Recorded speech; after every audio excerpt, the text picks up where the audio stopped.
Meanwhile, federal authorities arresting an armed California man at a Trump National Golf Club in Southern California just 2 days before the president's visit. Todd Pyro joins us now with those details. Hey, Todd. Good morning to all three of you. 38-year-old Janine John Taele pleading not guilty yesterday after allegedly monitoring security activities ahead of the president's trip. Police say they spotted him walking throughout the grounds, taking photos and videos, and after searching his pockets, found a loaded magazine with hollow point bullets. Feds say when he was approached, the man claimed he was working for the State Department and was part of a security detail. Agents then searched his vehicle, which was parked in the golf course parking lot, and recovered a loaded pistol and another loaded magazine. Deputies also later searched his home, finding an illegally modified AR-style rifle, along with a .45 caliber pistol, body armor, high-capacity magazines, ammo, and multiple notebooks containing concerning statements. He's now facing 4 state charges and a federal charge of possession of an unregistered rifle. The Los Angeles Sheriff's Department has not mentioned any direct threat to the president, who safely hosted an RNC fundraising event last night at the golf club and reacted to the arrest on Fox News at Night. There was a threat. There was a man who was arrested, seemed to be heavily armed near the property here on Sunday. It's an ongoing concern, sir. Talk about that for briefly, if we can. Well, the only thing I get a little solace from is they say only consequential presidents. And I am definitely consequential. The arrest comes just 5 months after shots were fired at the White House Correspondents Association dinner that the president attended. It also comes more than 2 years after his attempted assassination during his campaign rally in Butler, Pennsylvania. Just 2 months later, an armed man was charged with attempting to assassinate him on his Florida golf course. In the wake of this incident, the Trump Organization is thanking local law enforcement, the Secret Service, and the FBI for their, quote, swift response and dedication to keeping everyone safe. Police say Taele was also already wanted in connection with a robbery case out of El Segundo, California. He's being held on a $250,000 bond. The suspect has pleaded not guilty, set to return to court on August 26th for a bail review and detention hearing.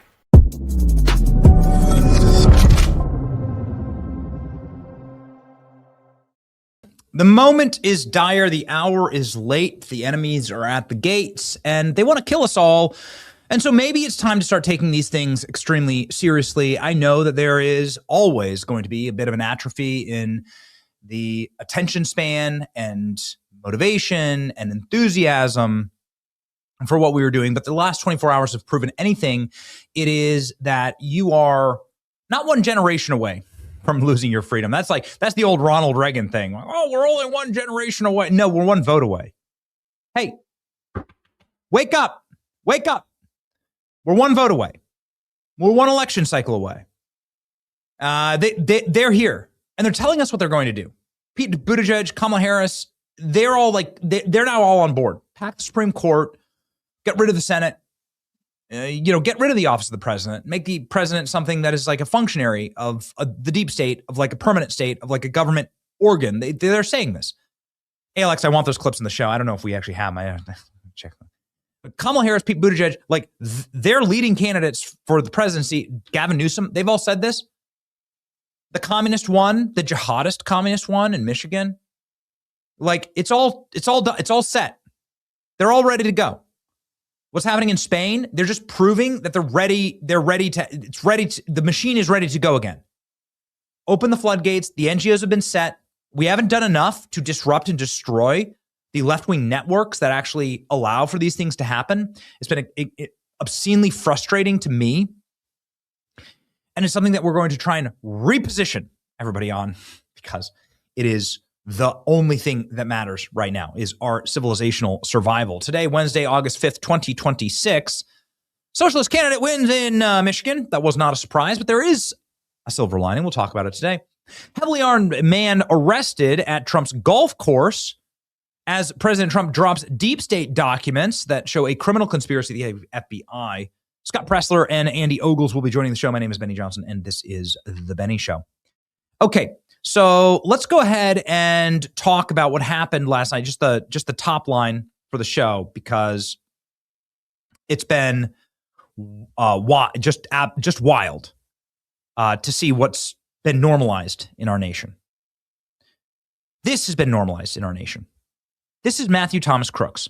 And maybe it's normalized because we actually don't get any information on this kind of stuff. I can't be the only one. Maybe the chat, let me know. Are you a little upset that we still don't know anything about this guy? Like, say what you will about Charlie Kirk, Tyler Robinson. We have Tyler Robinson's text messages. We have interviews with Tyler Robinson's family members. I know blood runs very hot on that issue. It does for me too.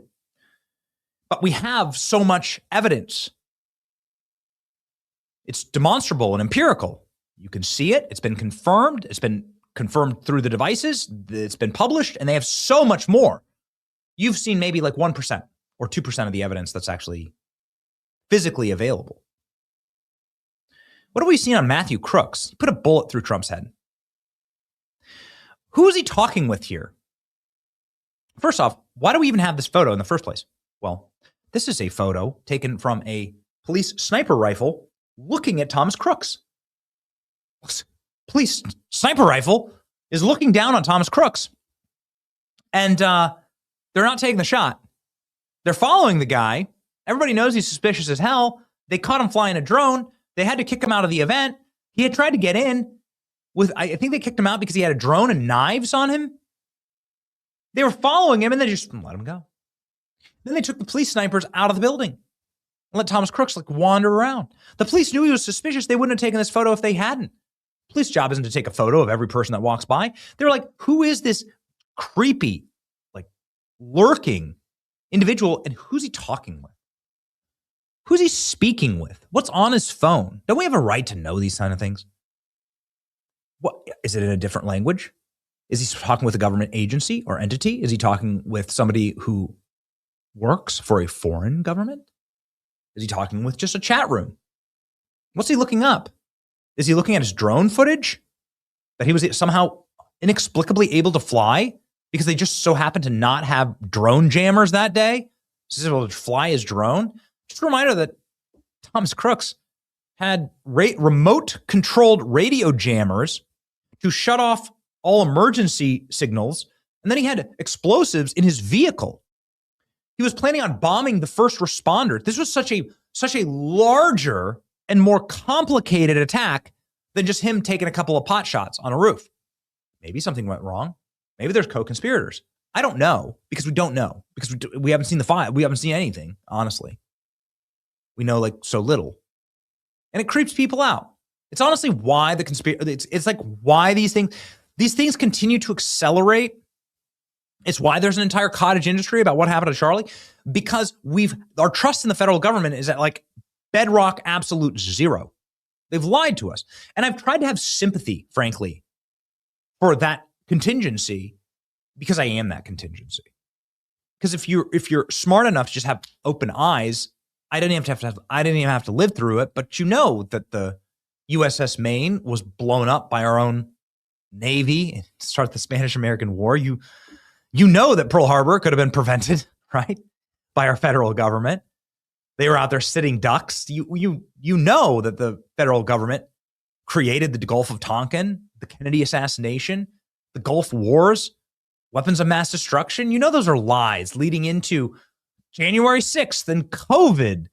And I was well, there's no trust left. And so then you have to ask questions about stuff like this. Why does it continue to happen? Because it happened again to Donald Trump. And maybe it happens because people aren't punished or because we don't learn the full truth. I'm not sure. I don't know. Something that has been written about, but not really well published and not in the public, psychology is that there were multiple attempts on President Trump's lives. Some of them explained, some of them unexplained. Like mysterious drones that kept following Donald Trump's motorcade. They had to shoot him out of the sky. The vehicles that now the cabinet secretaries take have to have drone-proof roofs and jammer roofs. There's actually a tweet about this yesterday, Alex. I don't know if you can find it. With the brand new vehicles that all the cabinet secretaries have to drive in. Because of this, somebody was following Trump around with a drone. Was it a suicide drone? I'm not sure. The entire airport in Germany is shut down right now because of a suicide drone. Do you know this? It's crazy. Here, hold on. flights suspended at Germany's Leipzig airport. This is like the financial center of Germany, because a drone carrying explosives was terrorizing the cargo bay. So who was flying explosive-laden drones in Germany? Well, I don't know. Were they trying to do that to Trump? Maybe. Will they be able to figure it out this next time around? It's terrifying. Trump's motorcade rerouted while he was president because of suspicious devices. No doubt a drone, maybe explosive-laden. They've already had to do this. They've already had to change the way the president moves, where he comes off the plane, because they find hunting stands. What's going on with the security for the president? So one time Donald Trump went out to dinner with his entire cabinet, and there were a bunch of protesters sitting right next to him. They'd planned this. Somebody leaked it. Who leaked it exactly? A lady with a Glock was able to meet Trump at his Virginia golf course. Pfft. Okay, Secret Service missed Glock in a bag. Got it. Okay. Yikes. Obviously, there's a libtard arrested every single week who threatened to disembowel Trump on social media. There was a guy that shot up the entry to the White House the other day. Tried to get into the White House with a firearm. It's like a mass shooting at the entry point to the firearm, the one that we use when we go. It keeps happening. He was caught with a gun at the motorcade at J.D. Vance. You remember the guy? Perhaps you don't, because there's been so many. There's been Ryan Routh was at Trump's golf course in Florida. There was also this dude gets just brushed under the rug. He had a shotgun and a can of gas. He was able to get into Mar-a-Lago. He could have burnt Mar-a-Lago to the ground. He was inside Mar-a-Lago. Man charged with bringing gun and ammo to Trump's golf course ahead of presidential visit. This is the one from today. I don't think I even have. Sorry, it was. Well, I don't even have the article. Maybe ALX, get me the article. That's exactly right. Can you get me that? Sorry, I haven't been catching up. Can you get me that? Show me that. Here, I'll pop it up, Klein. Look at these brand new Escalades that they have to drive in. The White House Escalades begin reaching cabinet members. Donald Trump has ordered a new Escalade. What do you think that is on the roof? Look at that. Well, what do you think that is? You have one of those? No, you don't. That's a drone-proof roof. So put the drone right through the car. And that's a jammer right there in order to stop the drone. Thank you, ALX. Great grab here. Yeah, thank you, Klein. That's fine. Thank you. Yes. Crazy. Look at that. So that's now what the cabinet secretaries have to drive in. They all have to take those. I just met with Scott Bassett in D.C. He had one of these. I was like, that's a crazy looking car, dude. He's like, yeah, brand new. You're going to be hearing about them. What he told me. Move Trump's inauguration indoors, right? Because of this. And that's what I firmly believe. I mean, I guess we don't have 100% confirmation of that. But I firmly believe that the inauguration had nothing to do with the weather and all of it to do with dude, they could fly a drone swarm and kill all of us right now. They could kill the president and we have nothing to stop them. Mar-a-Lago horror. Armed man shot and killed by Secret Service after entering Mar-a-Lago. You never even heard about this. Never even heard about it. Thank God Donald Trump just got done with the White House Correspondents' Dinner without the assassination attempt this time. Totally forgotten about. Totally deleted. I've lost count. I don't know. What does AI say? What does AI say? I've lost count of how many libtards how many broke brain libtards have tried to murder Donald Trump. This dude was able to get to the walls of Mar-a-Lago. He was in the walls of Mar-a-Lago with a shotgun and a can of gas. Could have burnt the place down. Could have killed some people. Opened fire on Secret Service. Thankfully, he was put down. His name was Austin Tucker Martin. Okay. Anyway, it happened again. It's Groundhog Day all over again. Man charged with allegedly bringing a gun and ammo into Trump's golf course, lying about being part of the security team. You understand how terrifying that is? Do you understand? This is the fourth or fifth time that this has happened. If you tune in for anything, it's not because I have a Harvard degree. I don't claim to be smarter than anyone else. We have one superpower on this channel, and that is pattern recognition. And anybody can do it, and you just have to pay attention. And we'll pay attention, and we'll do it with you and for you. There have been multiple pop-offs from the Secret Service. Secret Service agents discharging their weapon. A Secret Service agent just blasted his own leg off, protecting Jill Biden in Philadelphia. Multiple Secret Service agents have been brawling outside of Obama's house. They were caught on camera fighting. Secret Service agents having mental breakdowns on Kamala's team. Scares the hell out of me, man. That they're going to use potentially like law enforcement or people that are allowed to have guns around the president. And then that's going to be the MK Ultra. That's going to be like the mind control asset. It worries me. Trump reacts to man being arrested who claims he was part of the security team. But he had a bunch of illegal firearms on him and a notebook filled with assassination threats against Donald Trump. Huh. And he was scoping out where Trump spoke last night at Trump National Golf Club in Los Angeles. Here we go. Armed suspect arrested at Trump National Golf Course moments before his trip. Hey, ALX, Klein, can you please load up Trump's reaction to this? Hey, Jesse, an armed man said to be monitoring security planning activities arrested on Sunday with a cache of weapons and body armor. This is all happening outside of Trump National Golf Course just a couple of days before the president's visit to the course in California.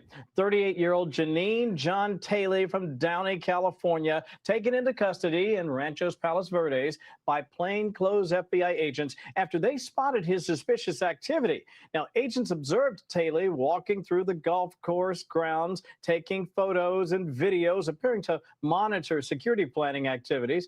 They also found him with an illegally modified AR platform rifle, a couple of radio signal devices, a 1911 body armor, high-capacity mags, hollow point ammo, and multiple notebooks containing, quote, concerning statements. Okay, so this guy is stalking President Trump with body armor, multiple illegal firearms, a notebook full of plans, radio jammers. Wow. Oh, the exact thing that Thomas Crooks had. Here's Trump landing in LA. Thank God. I mean, we're here to report to you that Donald Trump arrived at his golf course. Everything was fine. He went to his event. But that the excuse that Janine John Teal used was that, oh, no, don't you worry, I'm law enforcement. And here's what he had on him. Look at that. A fake badge. It says bail enforcement. Okay. He had a badge on him. Do you understand how this is gonna work? There's so much. You ever been around President Trump? Have you been to a MAGA rally? Scott Pressler is ready to go. And we'll have Scott joining us in just 1 minute here. If you've been around Donald Trump, you'll realize there's like hundreds, thousands of uniformed officers around Donald Trump. Thousands. And could somebody sneak in? Could somebody slip in? Could this be the way that they're going to get somebody with a firearm, a legally modified firearm right here? Would this be a vector potentially of attack? I don't know. President Trump responding to all of this. Obviously this person is not a law enforcement officer. He has a rap sheet, so he's LARPing as a law enforcement officer. Oh no! He claimed he worked as part of the State Department and was part of a security detail. Do you see how they're going to play this out? You see how this is going to work? Here we go, ladies and gentlemen. Here's Trump's reaction. Threat. There was a man who was arrested, seemed to be heavily armed near the property here on Sunday. It's an ongoing concern, sir. Talk about that for briefly, if we can. Well, the only thing I get a little solace from is they say only consequential presidents. And I am definitely consequential. I mean, if you look at the economy, if you look at what's happening, Iran, as an example, will never have a nuclear weapon. They already can't, but it's going to be formal. The strait's going to be open very soon, or they're going to get hit very hard, and then the strait's going to be open. And we were going to a tremendous attack, the biggest since World War II. And they called me and said, very politely, please, can we talk? Can we talk? They didn't want. And I said, yes, we can talk. Let's get it done. Finally, let's get it done.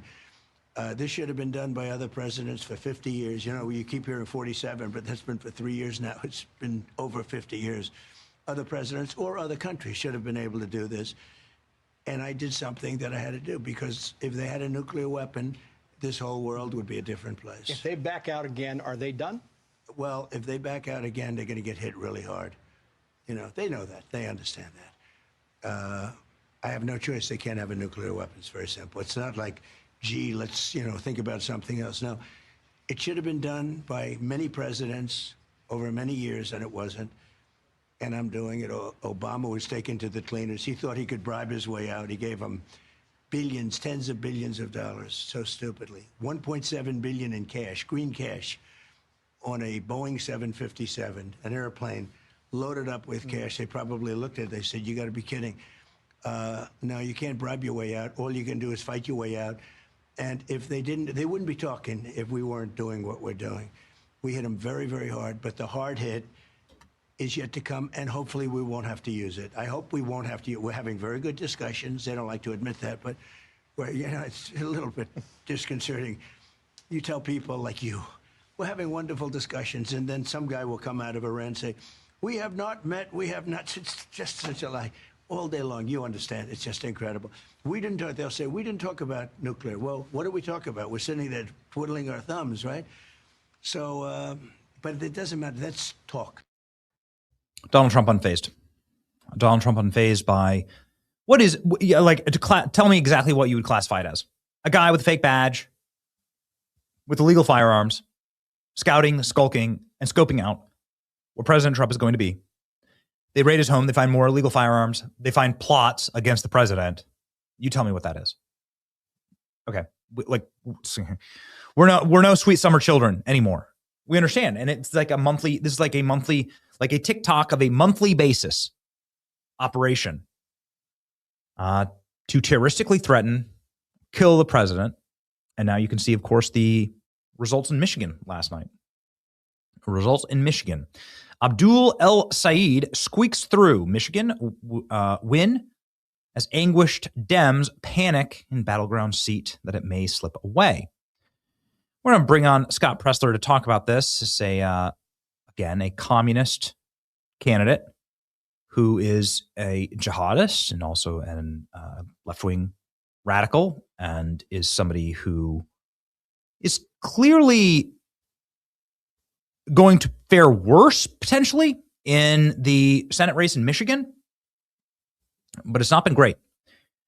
I think that you laugh at this at your own peril. Just two quick takeaways from this before we jump to Scott. One, the polling showed that Abdul El Sayed, what is our country coming to? I have to learn how to pronounce Rashida Tlaib and AOC and Abdul El Sayed. Yeah. What is our country coming to? Okay, so yes, so these now candidates, the faces of the Democrat Party, he was supposed to win in a landslide. He had a bunch of people drop out. They were obviously bulldozing for him to win this. I have to learn how to say Zoran Mandami. What country are we living in? But Al Sayed squeaked by. He actually didn't win by the wide margin they thought he was going to. It was down for a considerable portion of the night. So he's not as strong as they say that he is. He obviously didn't win in rural Michigan. The vast majority of Michigan is rural. In small, dense pockets, small, dense Muslim enclaves, he won, of course, resoundingly, because that is the purpose. The purpose is the conquest and takeover of Christian nation and Christian lands. But by and large, polling shows that working class reject him, Black Americans reject him, the middle class voters of Michigan reject him, and that the rural voters of Michigan reject him. And so we'll see if that holds. Mike Rogers, who's running in that seat, is polling better, but we're going to need to fight it out.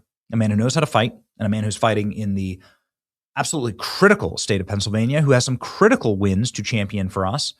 is a man named Scott Pressler, our dear friend. Welcome back to the show.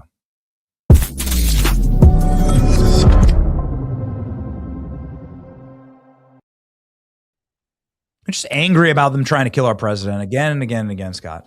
Just pissed off about it. Yeah. Amen. Well, we know what will happen if in 2028 we are unsuccessful. And the reality is they will come for each and every one of us. So there is an urgency to win this November in 2026 and to maintain control of the White House in 2028. Yeah, of course, there's threats on your life. You've talked about them. People have obviously targeted you. They've targeted me. They murdered Charlie. They've murdered members of Congress. People forget that a left-wing gunman went to a congressional baseball game, practice, and was like, "Are you Republicans?" And then tried to murder as many of them as possible. It's like this stuff all gets swept under the rug. They put a bullet in Trump's head. I mean, I don't know what can be more motivating than that. If they'll do that, if they can do it to Trump, they can absolutely do it to you. If they can do it to Charlie, they can absolutely do it to you. Charlie had like a 40-person security team with him at all times. You saw that. So obviously the fight is more dire than ever. But you're actually winning in Pennsylvania. You had a massive announcement earlier this week. Let's talk about it. The voter rolls in Pennsylvania getting cleaned up. And the results are what, Scott? Thank you. So a week ago, Benny, we were 56,006 active voters from having a plurality of registered Republicans in Pennsylvania. And within the last 7 days, on Monday, it is reported that that number went from 56,006 down to 25,811. And to really provide context to your audience, in 2008, when President Obama was first elected, the Democrat advantage over Republicans was 1.2 million. So we are on the verge of making history in the Commonwealth of Pennsylvania, and I'm happy to explain even how we got that massive purge over the last week. Yeah, let's talk about it, because you've been asking for the voter rolls, right? And this has been a pretty remarkable tactic. Well, I want to thank Assistant Attorney General to the DOJ Civil Rights Division. I mean, Harmeet Dillon has been doing a phenomenal job within the DOJ fighting for fair and free elections, even sending monitors to places like Michigan, like Minnesota. And furthermore, we have exposed in Pennsylvania something called the non-juror list. So every seat has these. These are people that have been summoned for a jury, but are for some reason or another disqualified from serving. Either their age, they've reached the limit, or a medical reason, or not a resident, or not a citizen.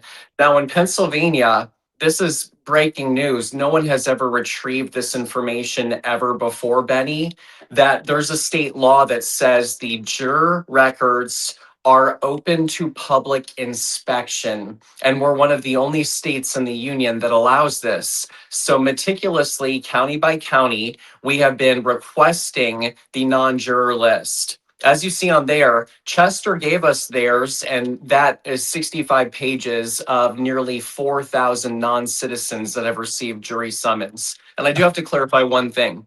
Just because they've received a jury summons doesn't mean they have served.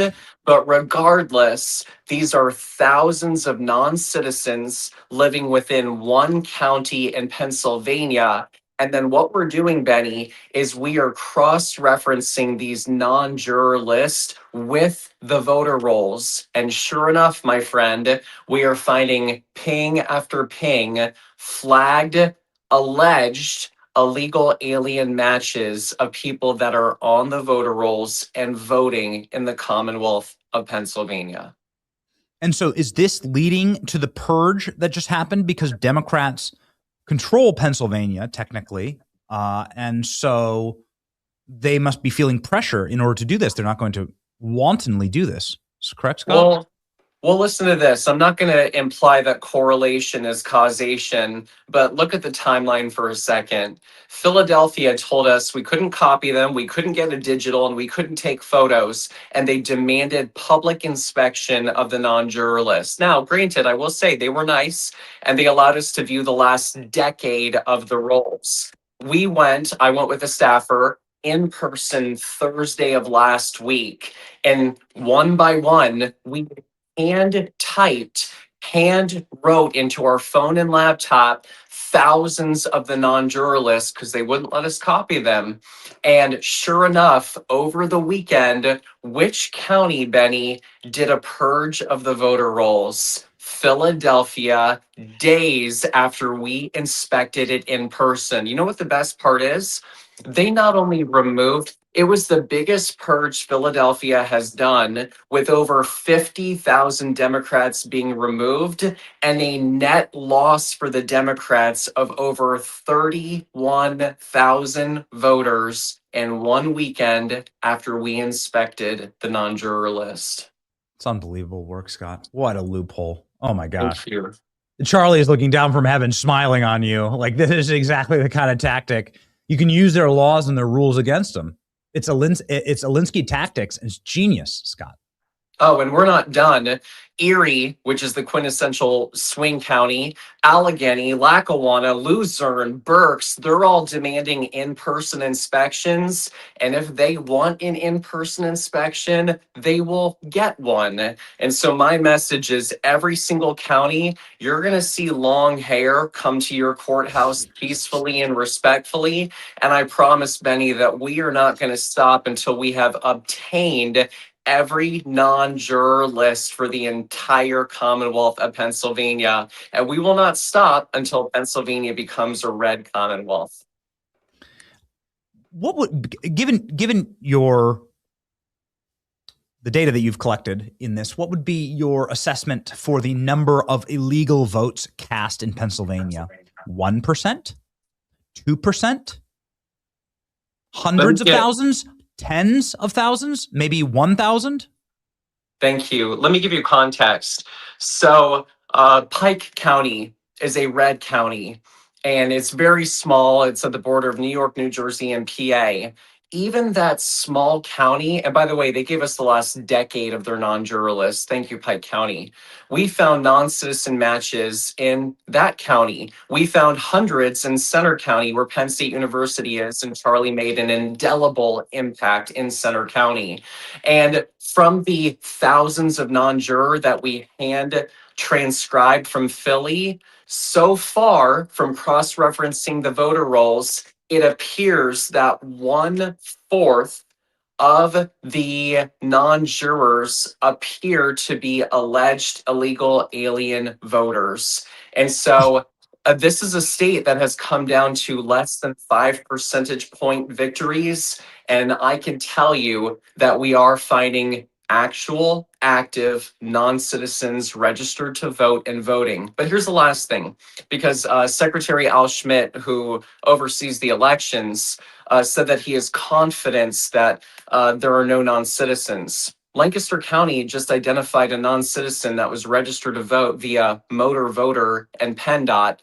And furthermore, we are also using something Benny called the DHS WOW list, which is the worst of the worst criminal illegal aliens that have been apprehended by the Department of Homeland Security. So you know what we did, Benny? We took that massive list, cross-referenced it with the voter rolls, and some illegal aliens that have committed the most heinous crimes against women, against children, literal murderers, sex traffickers. Wouldn't you know it, some of these people have been popped as illegal alien voters in the Commonwealth of Pennsylvania. So my message, Benny, to the secretary is the DOJ sent a warning that if election officials allow for non-citizens to vote this November, they will be held criminally liable. And I want to issue that very peaceful warning. You will be held criminally liable if you allow non-citizens to vote this November.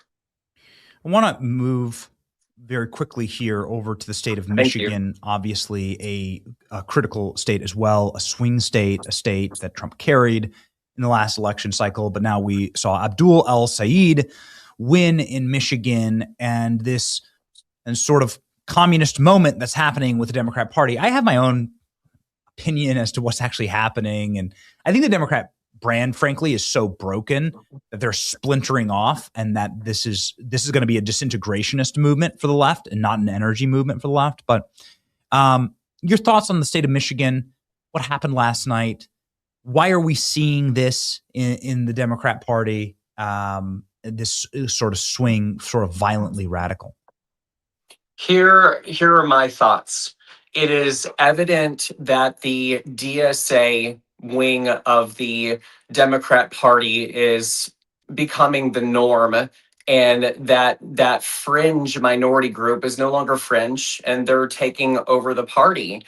Now, granted, the mistake that they are making is the DSA is trying to get these radical, extreme, abolish ICE, Medicaid for all, when we know that there's rampant fraud, that they're trying to make that the main points of its party. Now, even though Cori Bush lost, thank heavens, I think she's awful, and Shri Tenandar also lost in Michigan, which I thought was very interesting, and the DSA didn't have a good night. Still, Abdul won, which shows that the DSA and in places like Wisconsin are taking hold, with them about to put up Fong as their candidate for Wisconsin governor. And I thought it was interesting that James Carville recently said that if Hassan Piker is a part of the Democrat Party, he will leave the party. And so where I'm going with this is I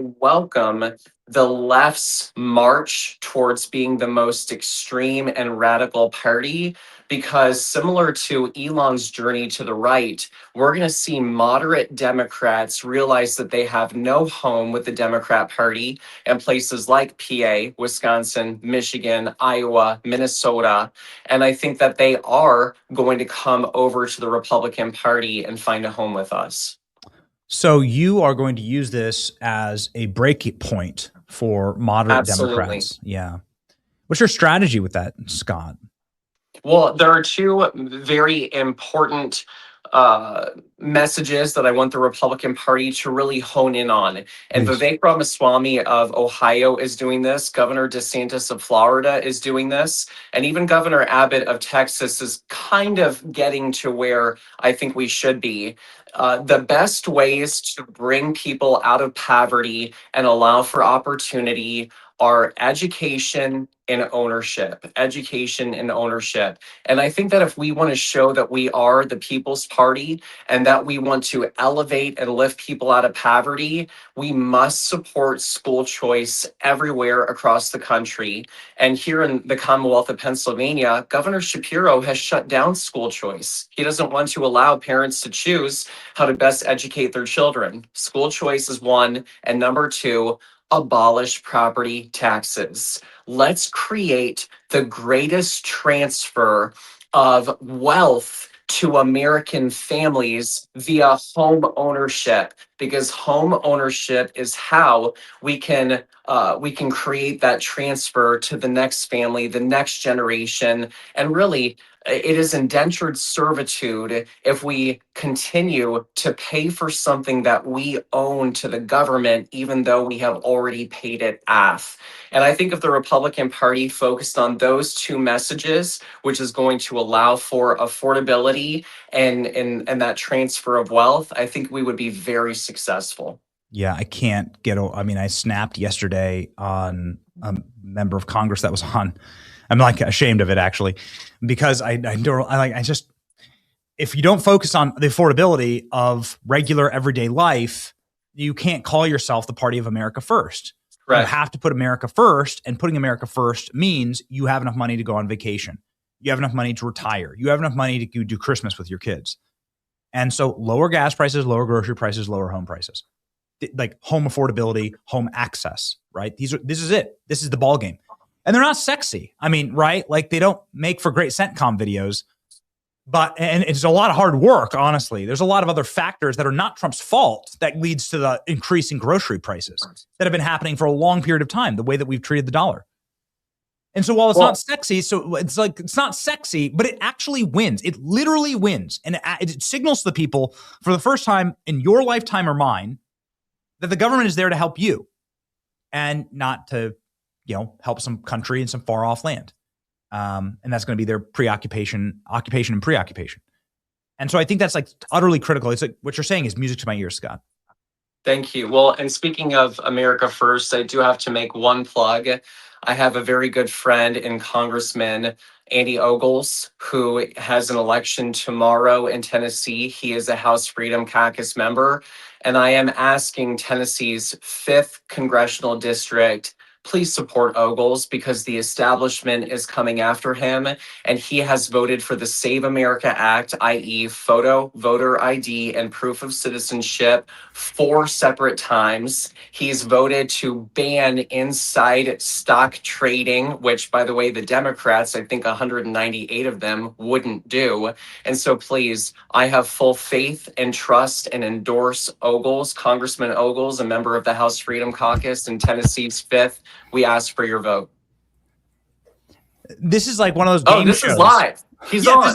This is like one of those. Let's go. It's like a game show, right? Where he walks in. It's like WWE. He like walks in from behind, Well, is that the music? Is that the Andy Ogles music? That is awesome. Yeah, that's right. Andy Ogles, come on down.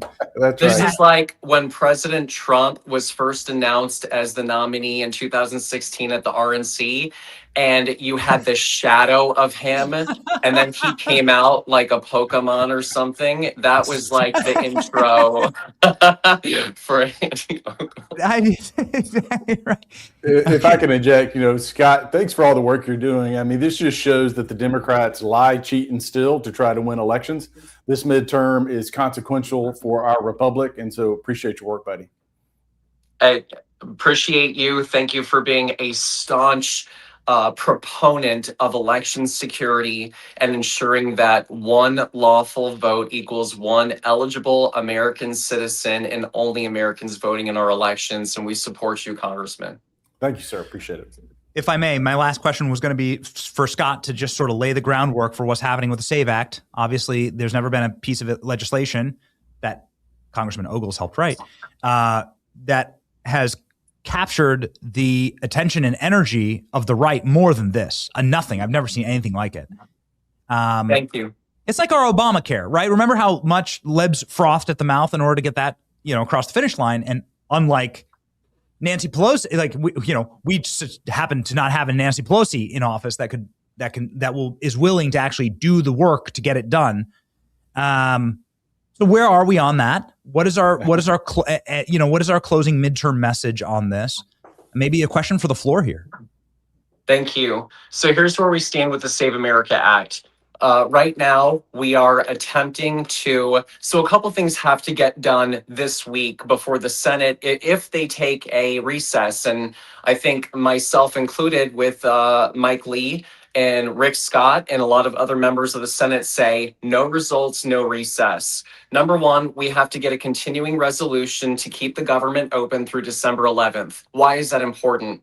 The Democrats shut down the government last year before the November election, and it was disastrous for the Republican Party because Democrats said they're taking away your SNAP, they're taking away your entitlements, your benefits, and I think that hurt us last year. So keeping the government open through December is critically important. Number two, we need a budget resolution that's going to instruct for the writing of Budget Reconciliation 3.0 to include Save America Act funding. The funding is going to be to the tune of $10 billion.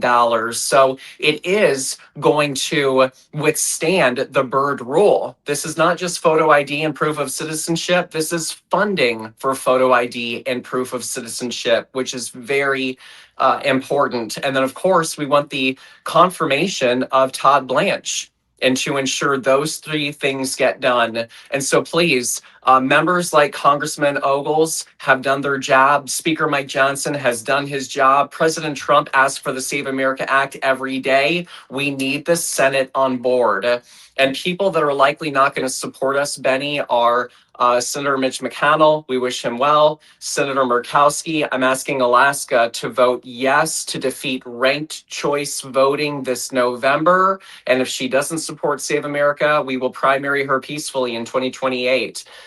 We need Collins on board. She voted for the Mike Lee amendment, but we need her to be the 49th vote.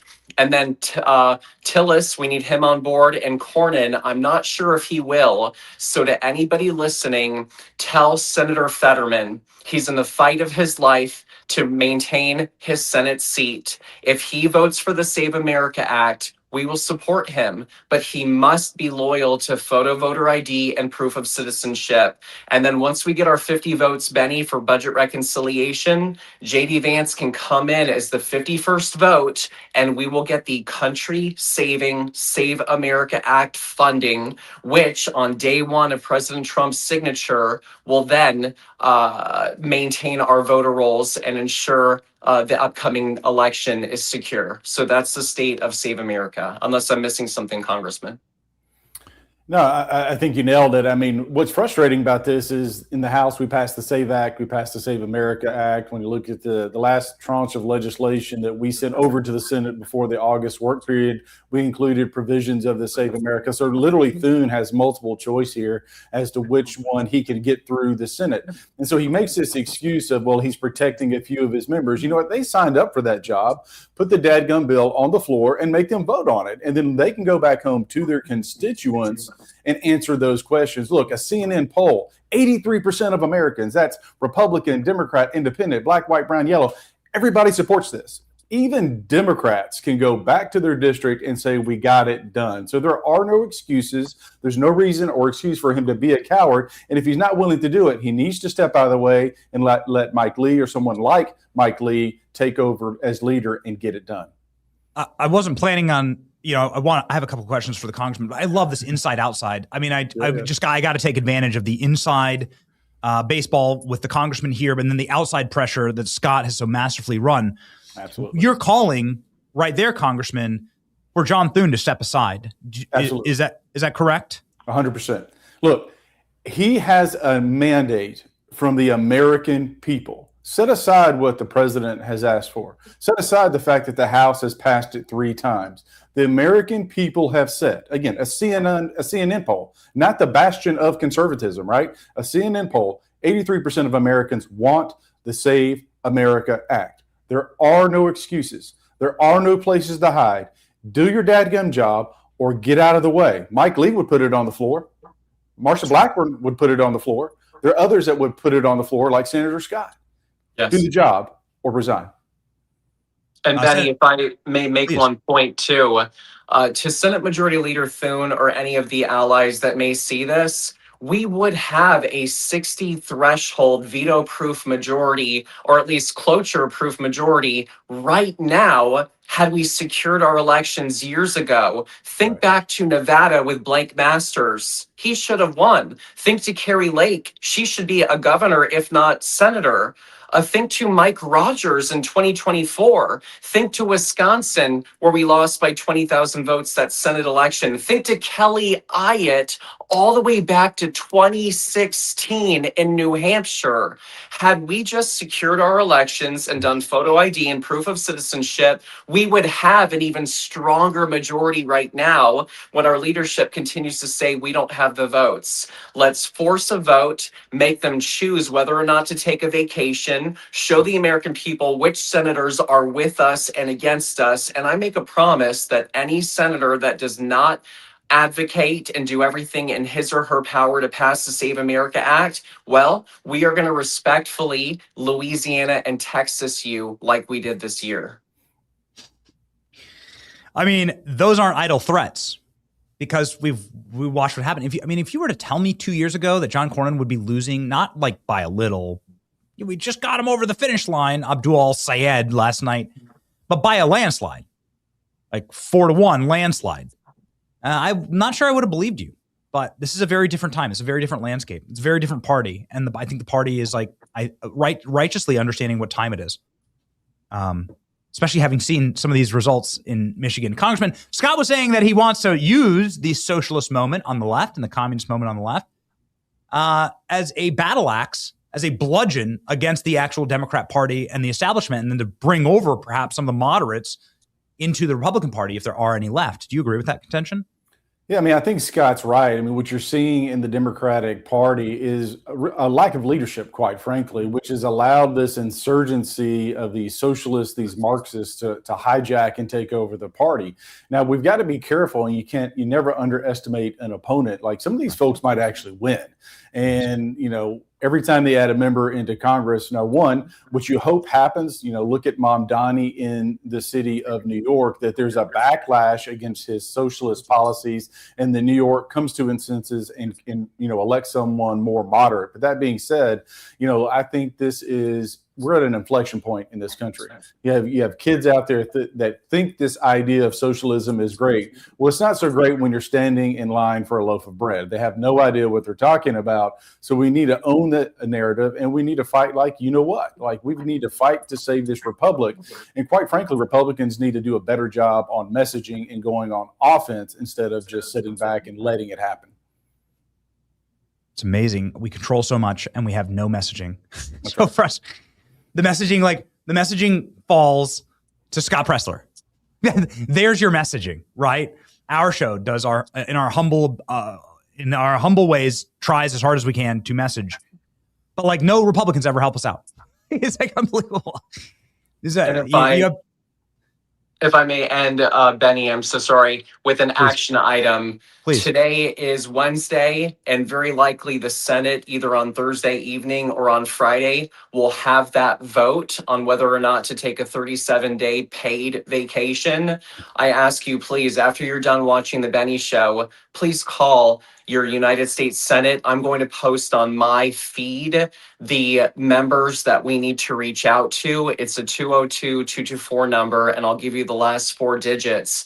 But please make those phone calls today and let these senators know it is better for them to stay in DC and get their job and work done than to come home to their respective states empty-handed without passing the Save America Act. So that number is 202-224-3121, 202-224-3121, the Capitol Senate switchboard. Please make those phone calls today.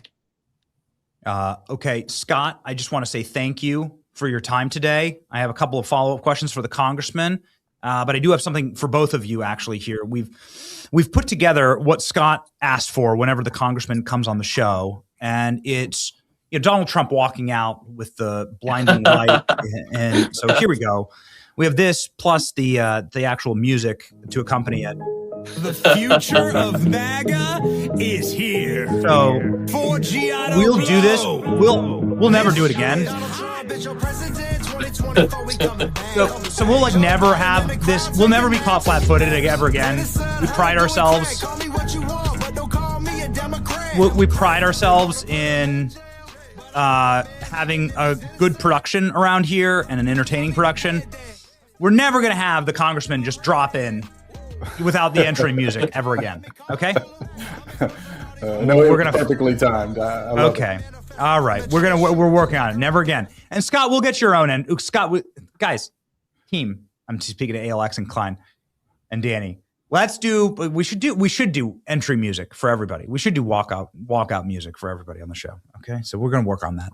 Thank you, Scott. Godspeed, man. Thank you, Benny. Thank you, Congressman.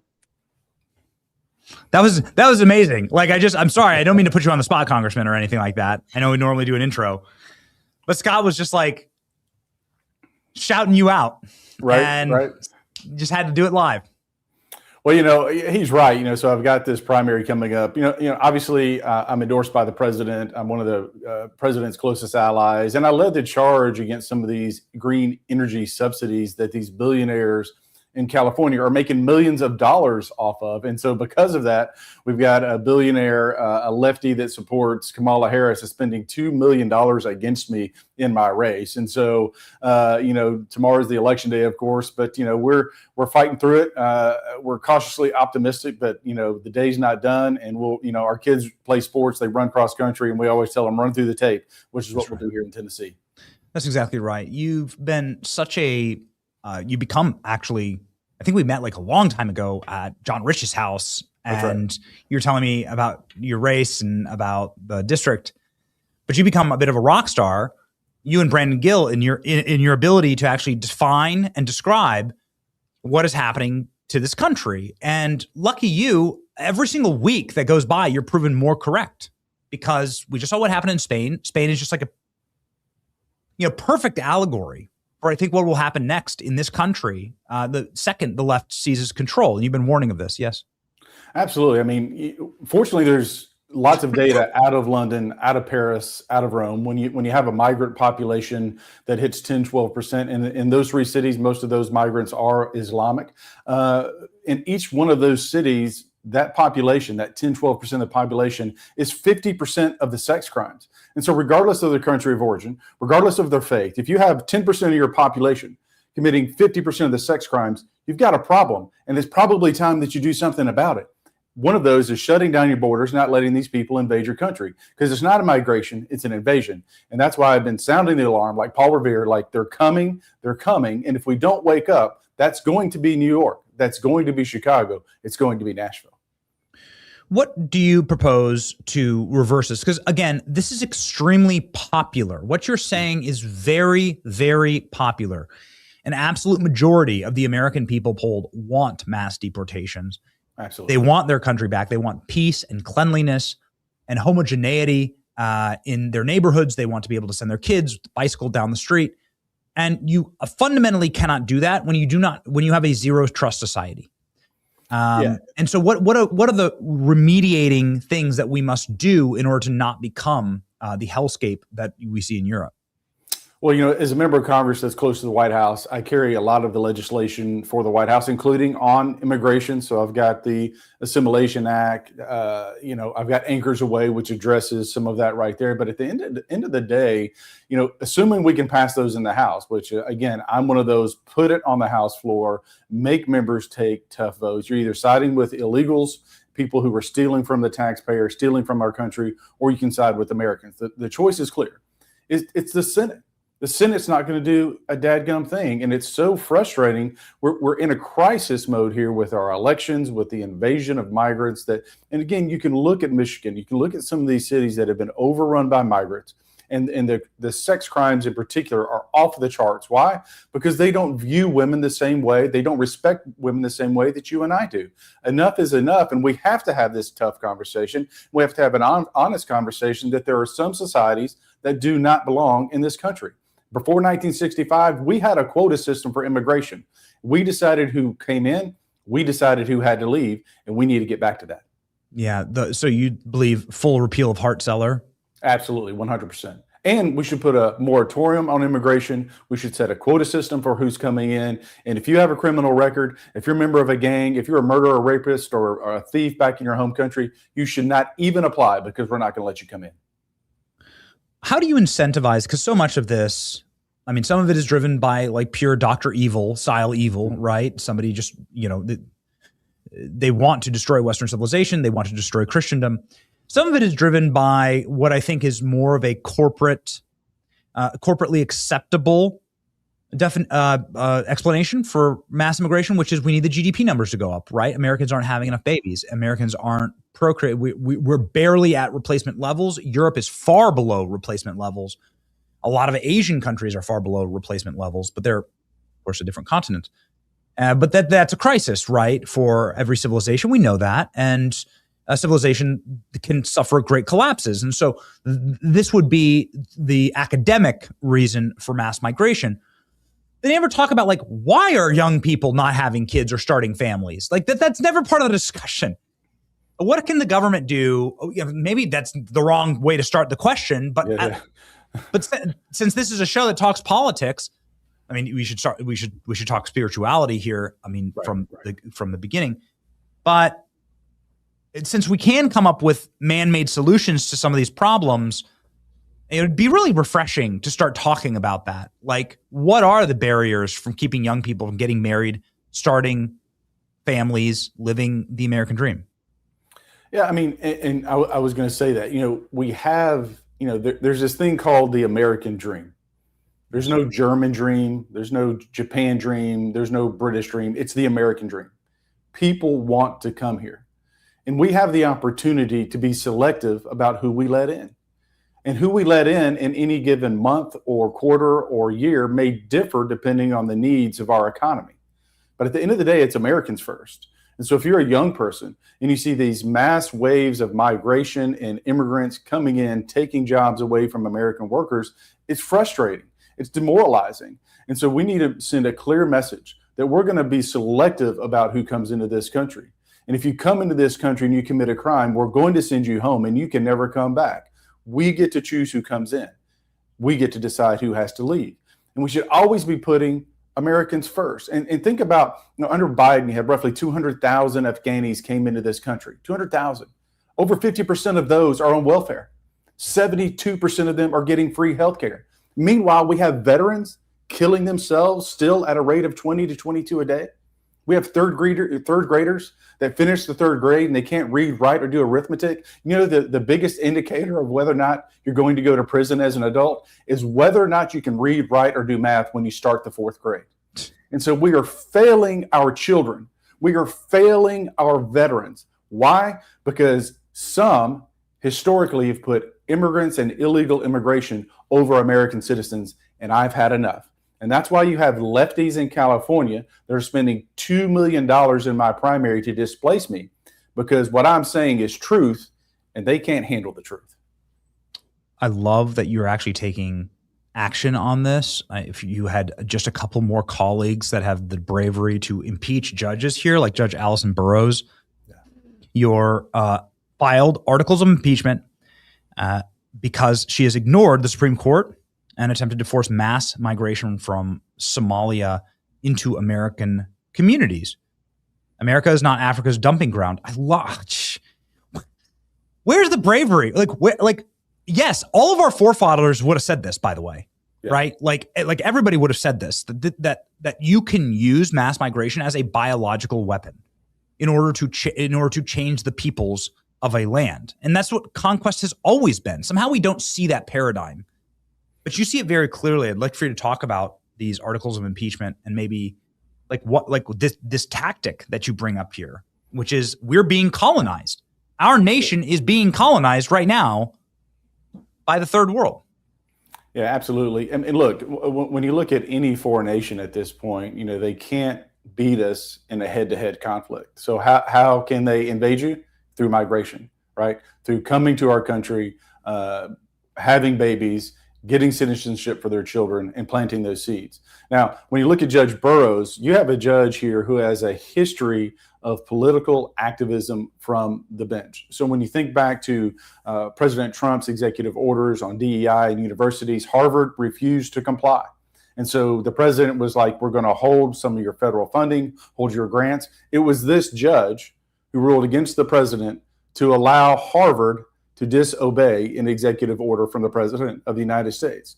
And this is just one of many times where she has targeted the Trump administration and she's been an activist instead of a judge. Look, if she wants to be an activist, it's a free country. Take off the robe, go do your thing. But if you want to be a judge, you took an oath to uphold the law and to adhere to the ruling of the Supreme Court, which she is clearly defying in this instance. And look, she's siding with Somalis. So there again, you have the people in this country who are siding with peoples who are stealing from the taxpayer, the Somalis, versus defending and standing with Americans, which is why I issued or introduced the articles of impeachment. And look, of the articles that myself and Brandon Gill and a few of the others had put forward, this is the one that I would really say there's a clear case for this one to move forward and to make an example. Look, even if it fails, right?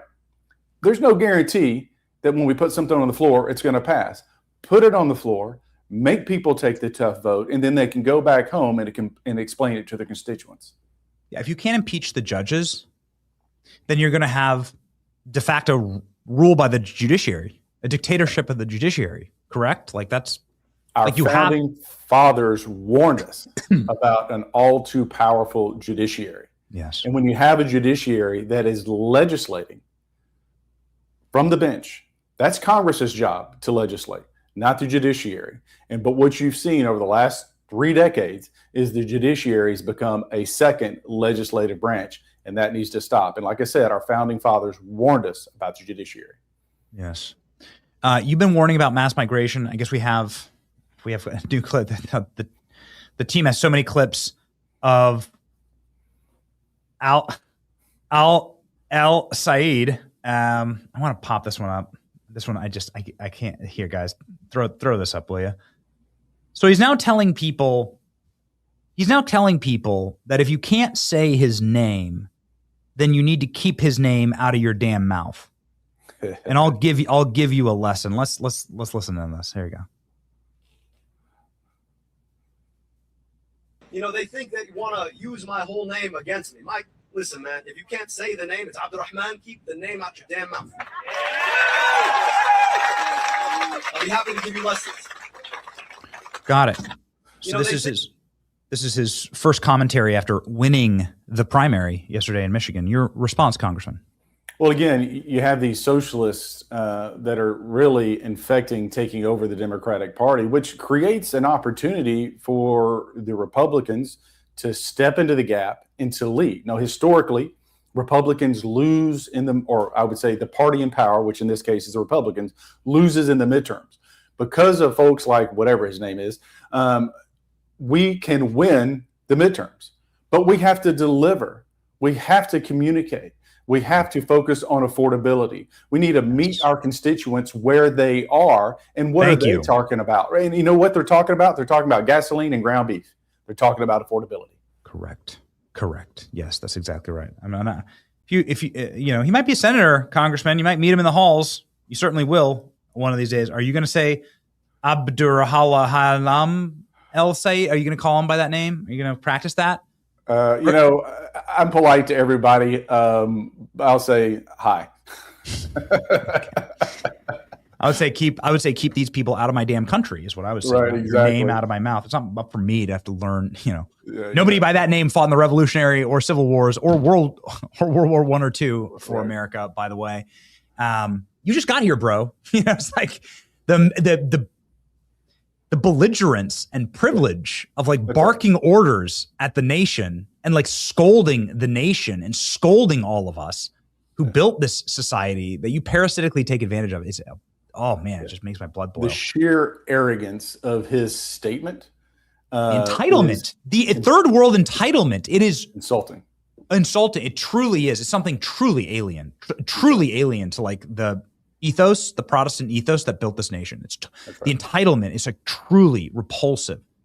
And you can't build a nation on that. I mean, you really do collapse into the Middle East or Africa when everybody holds those kind of alien opinions and everything turns into Somalia quickly.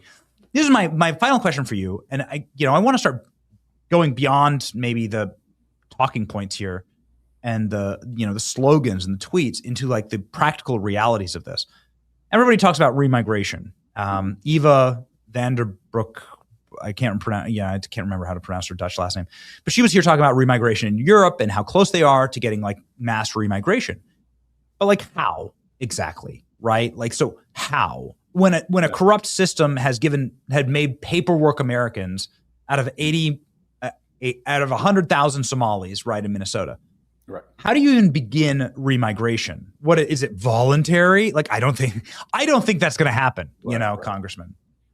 Well, part of the problem, and so remigration, I have that legislation.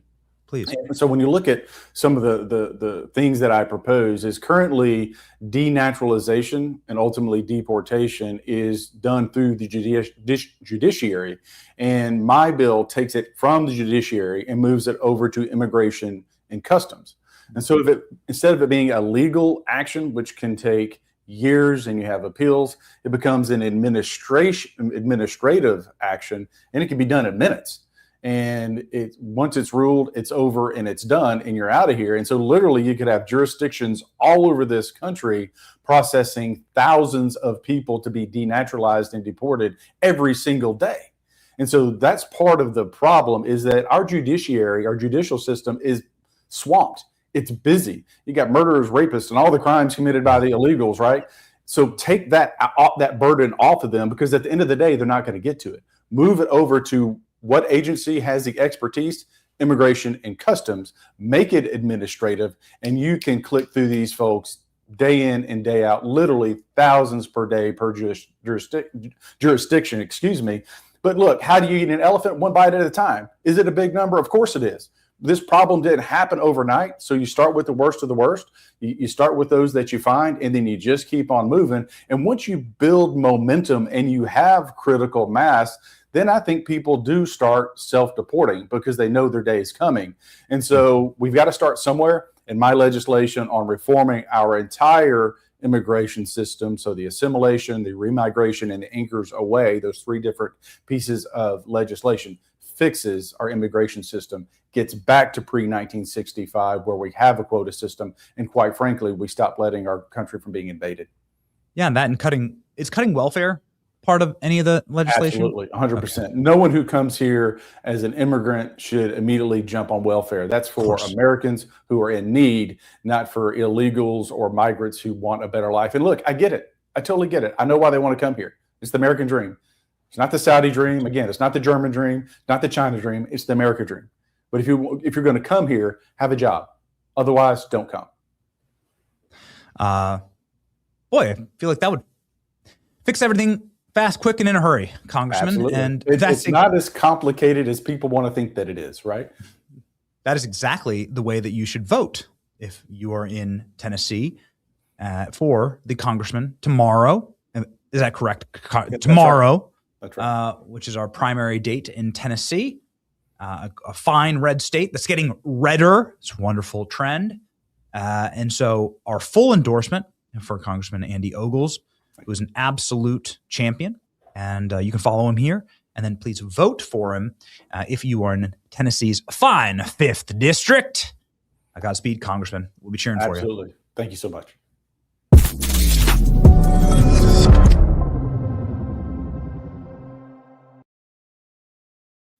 So much happening, you feel like you got a hangover.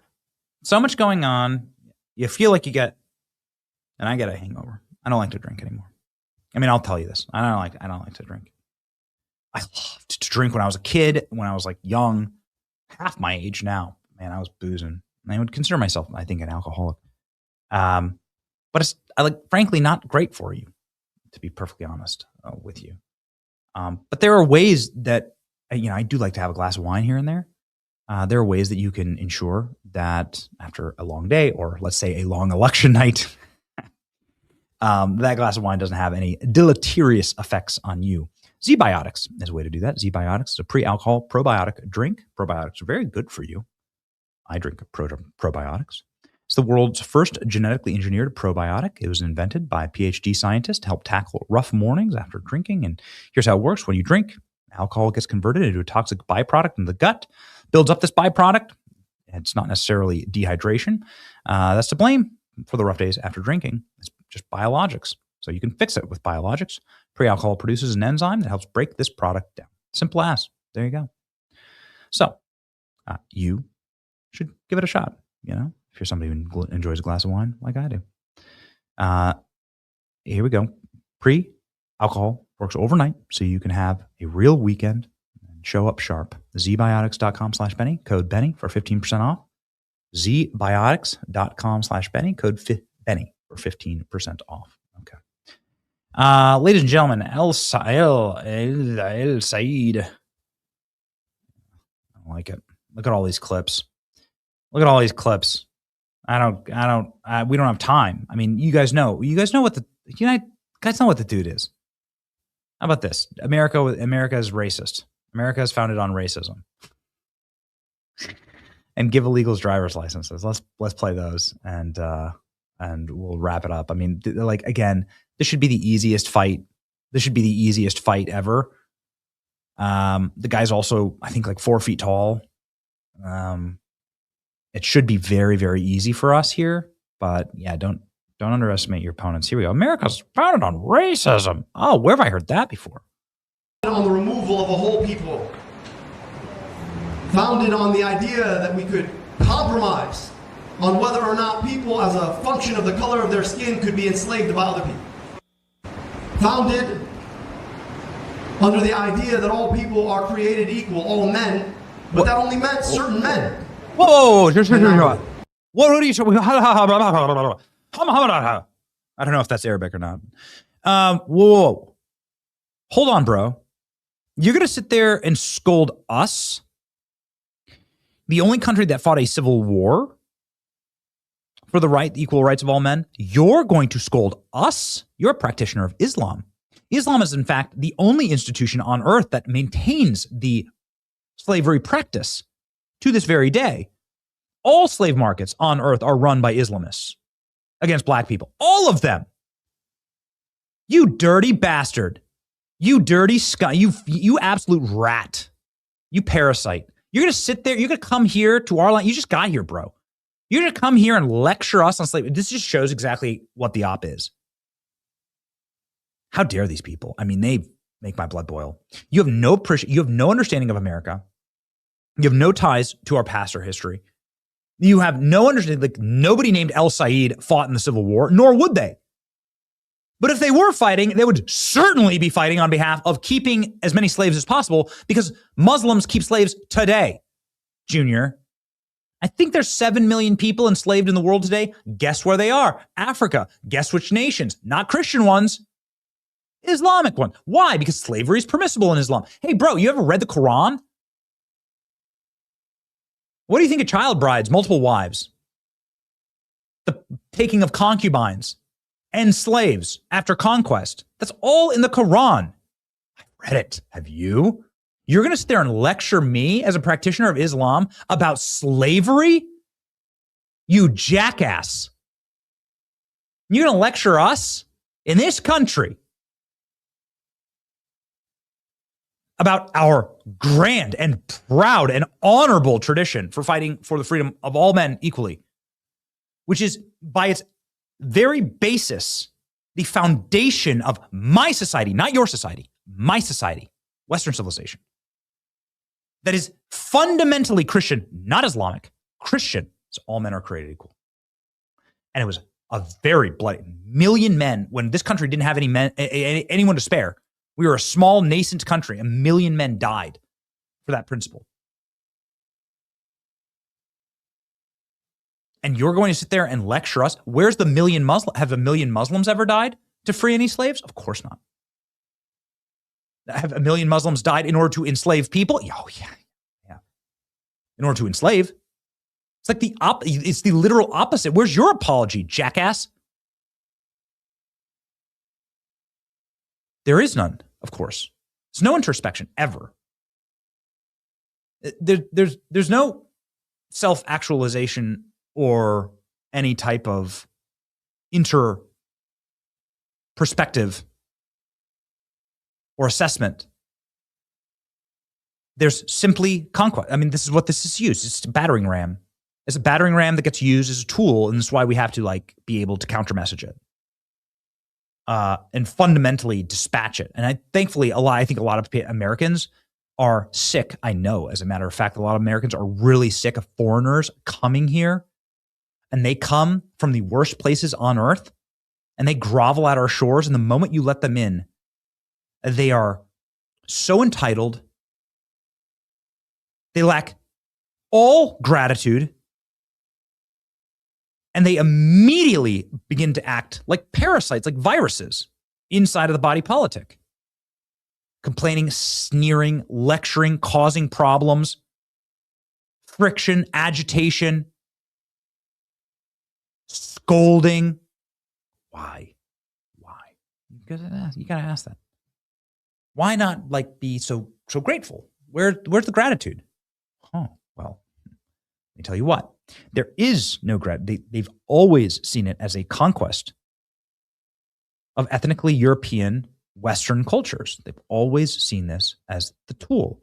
And they will use these tools of the left against us and against our civilization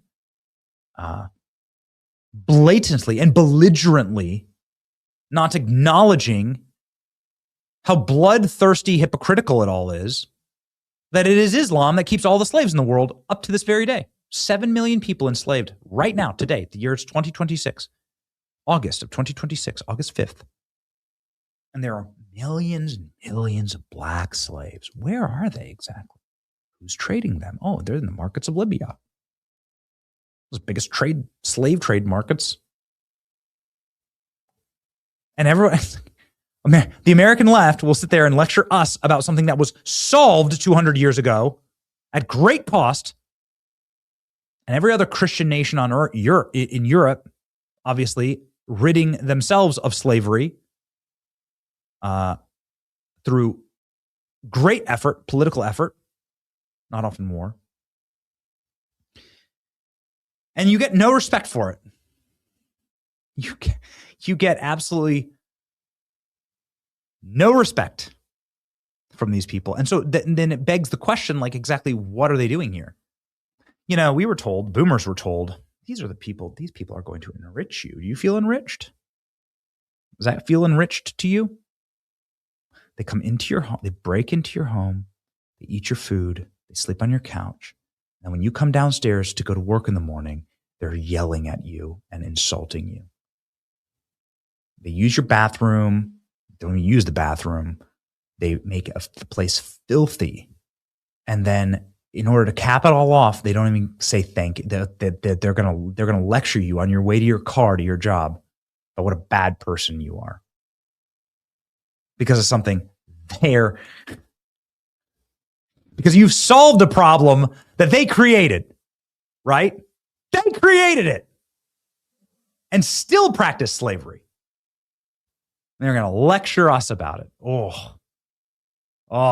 You know, when you know too much history, sometimes it just breaks your brain. Knowing too much can be a curse. And knowing like how the slave trade actually operated in Africa, knowing who was behind the slave trade, the ships, the capture of the slaves themselves, what happens in places, what happened in places like Haiti, right? With the slave uprising. And now, and how, and what happened in that society. And now the Haitians want to take advantage of Western civilization after slaughtering it in the single worst slaughter, the worst human genocide, arguably in the Western Hemisphere, was a genocide against white people in Haiti by the black slaves. It's the worst genocide in our hemisphere, in history. It's the most ruthless, most brutal, most evil, totally racially driven, only because of skin color. That's it. And now those same Haitians, the ancestors of those Haitians are like groveling to come into white society, groveling to come into the West after doing that to our ancestors. Makes you angry. Makes you hot on the collar. Okay. ALX, do we got anything from, what is this? DEA administrator? Yeah, I don't really. Oh, whoops. Sorry, I'm in the wrong chat here. Do we got anything on deep state? Looking through here. White House declassified info on secret FBI probe and whether Trump fired Comey at Russia's behest. Effectively, the FBI started looking into Donald Trump after he fired James Comey as to whether he was a Russian agent. White House on Wednesday released declassified information claiming the FBI opened an investigation into whether Donald Trump was acting as a Russian agent when he fired James Comey. The theory, an administration official said, was not backed up by any evidence, of course. The official said the investigation, known as the Oxford comma, I think correct, like spelled incorrectly on purpose, was a subcomponent of Crossfire Hurricane, the FBI probe into potential collusion with Donald Trump. The case was marked sensitive, generally done to keep the case file off the books from other agents, the official said. The agent who opened the case, they believed it was going to be the least intrusive method to address serious national security risk. So they were secretly, of course, spying on Trump again. Come as no surprise.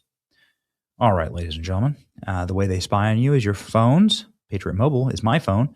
I'm not saying that it's spy-proof, and the NSA is pretty powerful, but I am saying that it's woke-proof using Patriot Mobile. Patriot Mobile is our cell phone provider because they are the Christian conservative wireless provider that provides excellent service. We travel throughout the country, and they always have our backs, and our phones are working excellent as well as our personal hotspots. Their 100% US-based customer service can get you switched over today. Join the fastest growing, most reliable Christian conservative wireless provider, the only one on earth. And sign up today. Go to patriotmobile.com/Benny. Call 972-PATRIOT. Use promo code Benny for a free month of service. That's patriotmobile.com/Benny. Call 972-PATRIOT to make the switch today. And sorry, guys, we just had too much fun at the beginning of the show. Advantage Gold, obviously, is our gold sponsor. We talk about them, well, I guess every single day at this point. Because, well, I mean, it's just something that I truly use. It's something that I use every single day. We're always keeping checks on how we're doing, and I'm making sure that I'm providing for my children, their future, and my family. Every good man should do that. That's why I recommend good men diversify how you invest with gold. And gold rose 65% in 2025 and is trading around $4,000 an ounce right now. A major U.S. bank forecasts that it could hit $8,000. Billionaire hedge fund managers recommends keeping 10 to 15% of your portfolio in gold. Okay, cool. I'm just saying that diversification has been great for me, and it means that things are sound in my investment portfolio and retirement. Text Benny to 85545. That's Benny to 85545 to get a free gold investment kit and to learn simple IRS-approved strategy to move your 401k or IRA into physical gold. Text Benny to 85545 for your free gold investment kit today. Okay. Let's end on a happy note. A communist was punched on the beach. And that's fun. And Alex, I'm going to need that video. I see just the article here. Do we got the video? I'm going to need that video. So this is a communist in Hawaii, and he's a Democrat congressional candidate. And he snapped on the beach and was losing his mind. He's a very unhealthy person, but he has a hammer and sickle tattoo and everything. His name is Krill Basin. He's 40 years old. Anyway, he's running as a Democrat for power in Hawaii.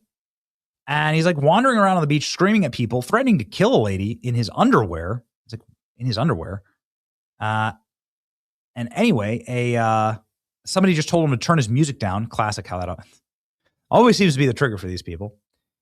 And he gets slept right on the beach in something that will just warm your cold hearts. Let's pop that up, please. Thank you. So here he is. There's his Democrat congressional flyer. Let's watch. Put your bag away, bro. Put your bag away. I told him if he wants to go to the hospital, come here. There you go. They're always the calmest and. Hey, fuck you. Hey. My girl. Fuck you. My girl, right? Sorry for the language there. Right? Don't do that, dude. Don't do that. What are you gonna do? Go ahead. Just go. What are you gonna do? Don, go ahead. Am I?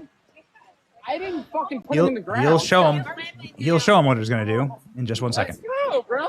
Go ahead. I'm good. Let him Do it, motherfucker. All right, good. It's over.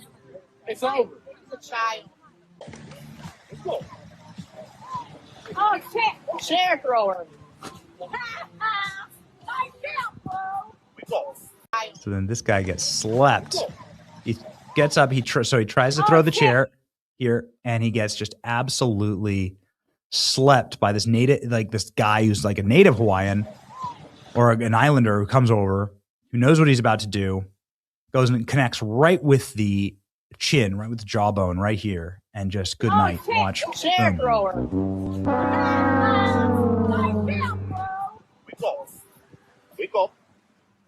Wake up. Yeah. What you fucking mouth, howling boy? Yeah? Try to stay right here. Good. We should have the communist knockout segment of the show every single day. It does your soul good, ladies and gentlemen. Who will win control of the Senate? Let's go ahead and check the markets here. Which party will control the Senate in 2026? Here's your also white pill of the day, that the prediction markets are showing us 56% Republican Party the potential control is showing a very strong Republican Party a favorability. But however, the margin is predicted to shrink from 53. It should be 60. Senate seats stolen in Georgia. Senate seats stolen in Nevada, Wisconsin, Arizona, potentially Michigan. Let's see if we can win that one back. Okay, so here's fighting, ladies and gentlemen. Fight with us with our verse of the day. Verse of the day from Philippians 4:6. Do not be anxious for anything, but in all situations and in prayer and petition and thanksgiving, present your requests before God. God will take care of us. We know that. March on to victory with us. The victory is assured in our Lord and Savior, Jesus Christ. Keep fighting. See ya. Where the truth gon' be, faith and freedom on your TV screen. Stand up strong, battle through the night. The Benny Show's here, bringing liberty to light. From the speeches to debates, Benny sharp like a blade, cutting through the lies, watch the truth cascade. With the warrior's heart, this man never fades. You know it's prime time when Benny invades. From saving the nation to stories untold, the Benny Show's a storm, see the truth unfold. Stay in the loop, let freedom take hold. Salting all the libs, soul never sold. It's the Benny Show, where the truth gon' be. Faith and freedom on your TV screen. Stand up strong, battle through the night. The Benny Show's here, bringing liberty to light. Liberty to light. Bringing liberty to light. Liberty to light. Bringing liberty to light. From the speeches to debates, Benny sharp like a blade, cutting through the lies, watch the truth cascade. With the warrior's heart, this man never fades. You know it's prime time when Benny invades. From saving the nation to stories untold, the Benny Show's a storm, see the truth unfold. Stay in the loop, let freedom take hold. Salting all the libs, soul never sold. It's the Benny Show, where the truth gon' be. Faith and freedom on your TV screen. Stand up strong, battle through the night. The Benny Show's here, bringing liberty to light. Bringing liberty to light. Bringing liberty to light. Bringing liberty to light. Bringing liberty to light.